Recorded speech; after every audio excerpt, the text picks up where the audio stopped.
जय श्री महाकाल मेरे भाई।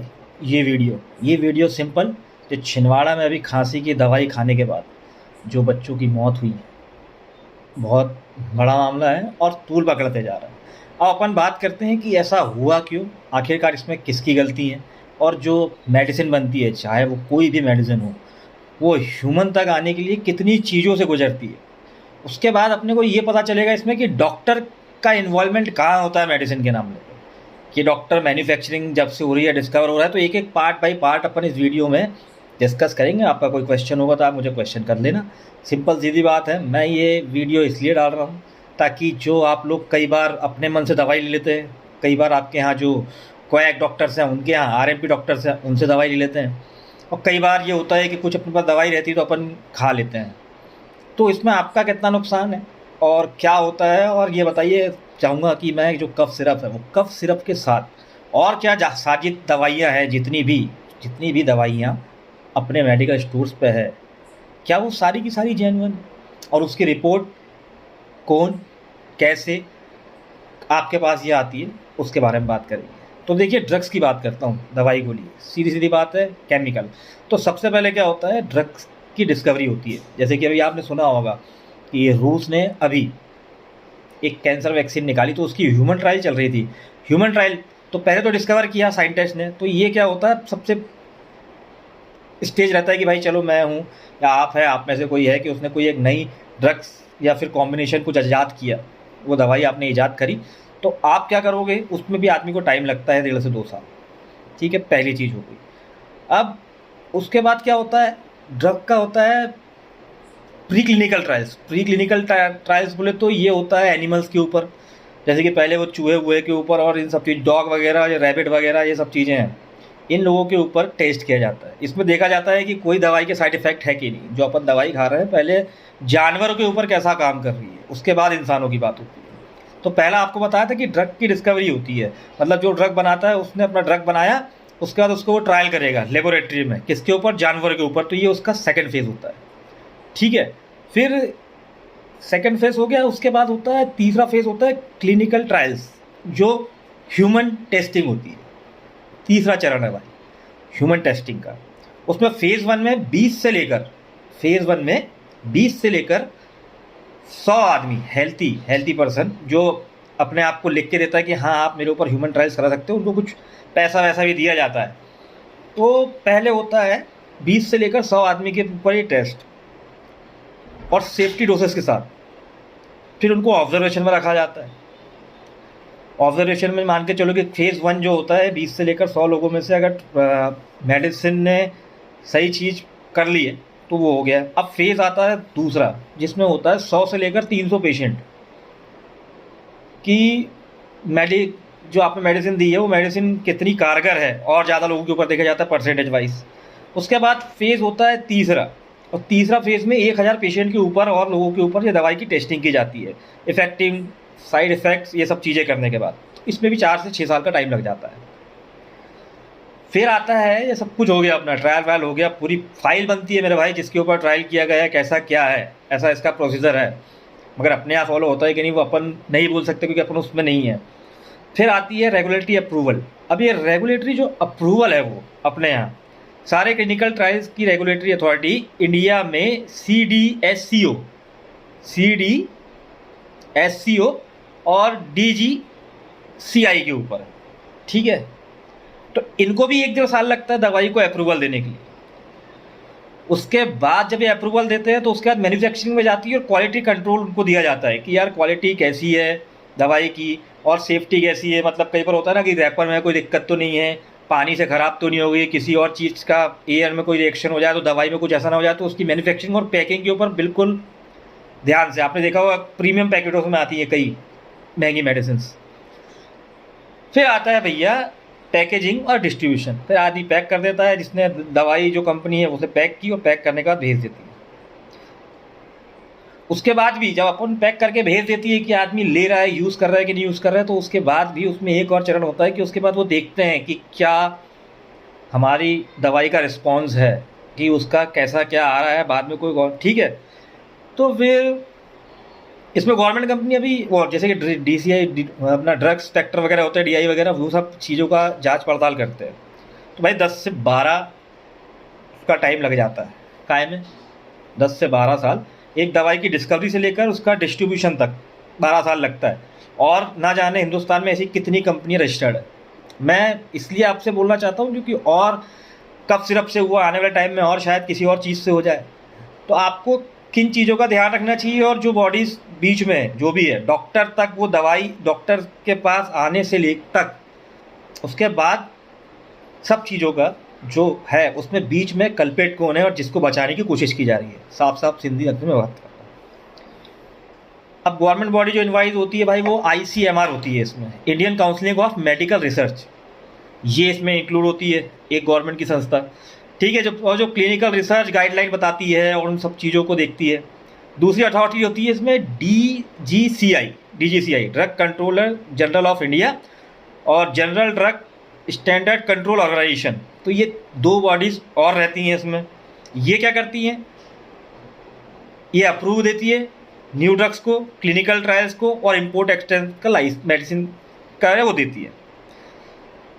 फिर इनके जोनल ऑफिसर होते हैं, बहुत सारी ऐसी चीज़ें होती है। मतलब ये समझ लीजिए कि आखिरी आते आते तक मिनिस्ट्री ऑफ हेल्थ वेलफेयर भी इनको देती है, ठीक है।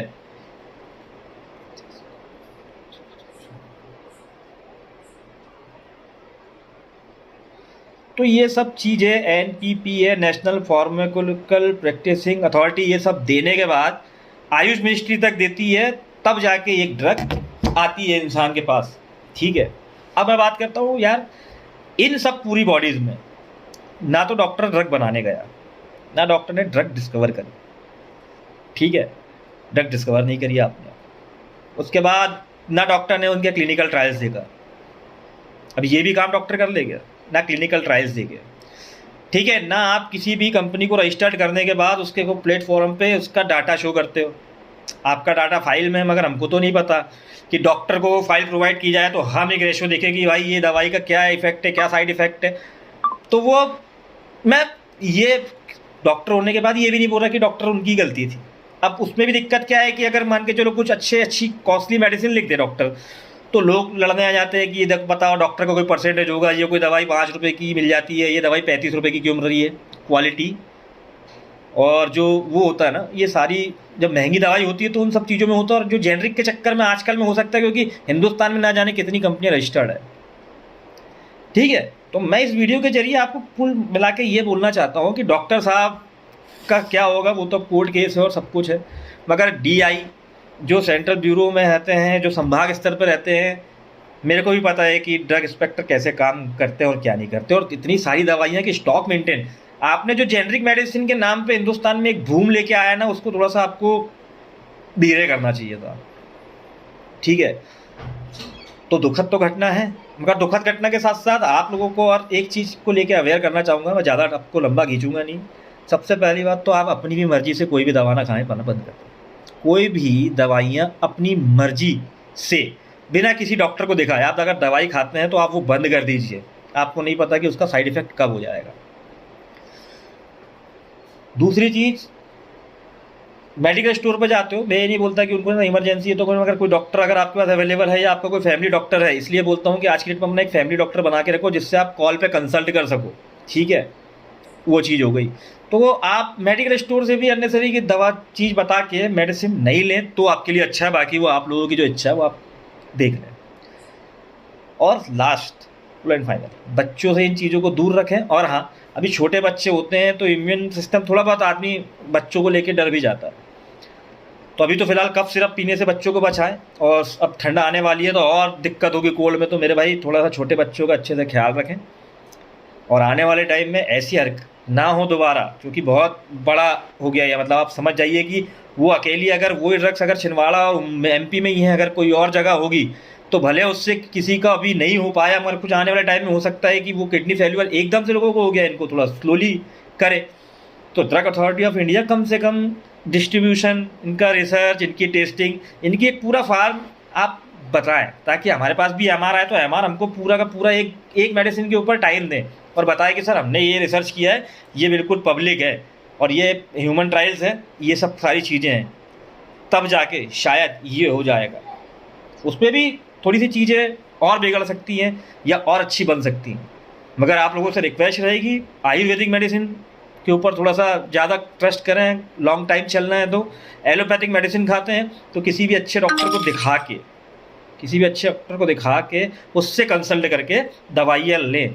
और दवाई भी लेते हो तो आपके पास गूगल है, और इंडिकेशन कॉन्ट्रा इंडिकेशन, कई बार क्या होता है कि डॉक्टर सारी चीज़ें बता नहीं पाता है।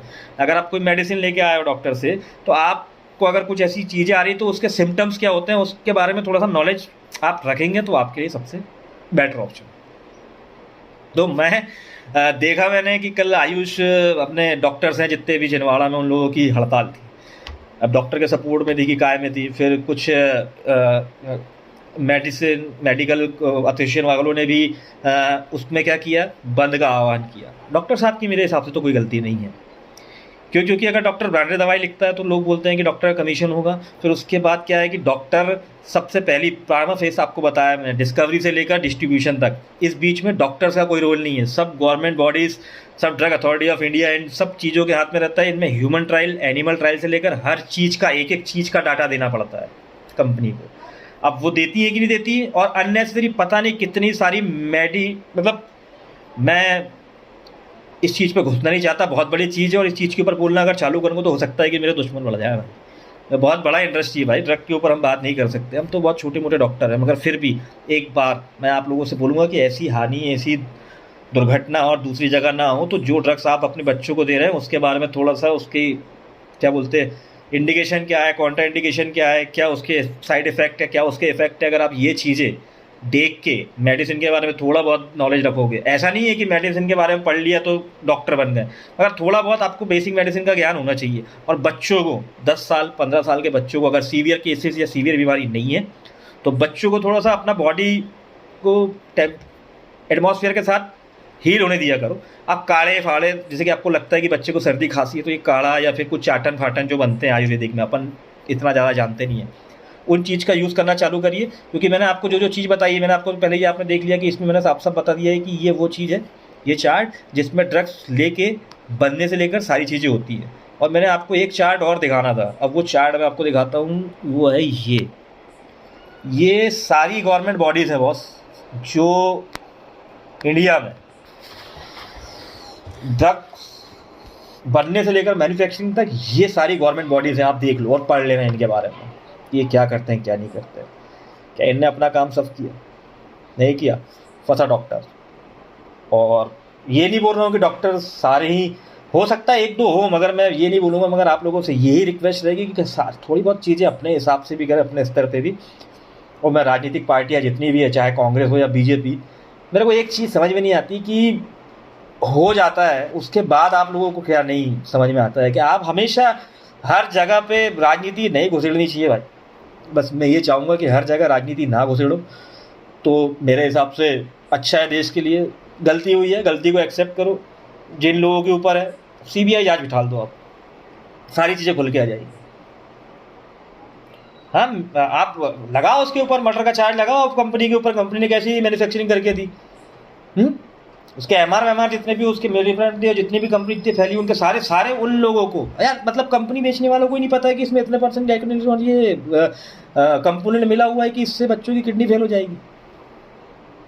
5 साल तक के बच्चों को कफ सिरप बिल्कुल, अब ठंड आने वाली है, क्योर करो थोड़ा बहुत आयुर्वेदिक तरीके से और बचा के रखो। ठंड इस बार वैसे ज़्यादा आने वाली है, तो मैं क्या 2-4 दिन से रोज़ देख रहा हूँ वो कोई किसी के लिए कैंडल मार्च निकाल रहा है। कैंडल मार्च कब तक निकालोगे भाई, कब तक निकालोगे?